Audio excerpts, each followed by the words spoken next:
सब हमारे ला नजरिया सज के समहर के जब आवेलू बजरिया लइका जवान सब हमारे ला नजरिया चुपे चोरी लागता कि काटो तारू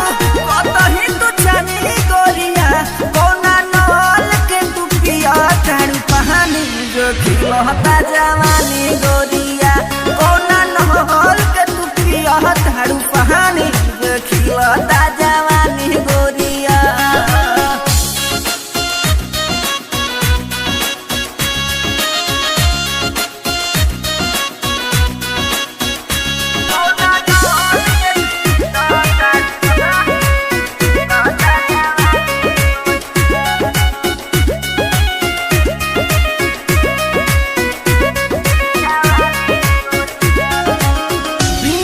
तोहार लागे इंडिया के सन हो लागता कि ले ली सुमन के जान हो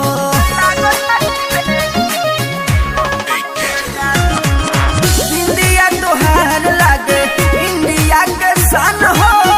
लागे ले ली हल चल के जान हो बोलू भोला के जिंदगी आके कोई देलू हानी गोरिया कौना नहल के तू पिया तारू कहानी जो खिलता जवानी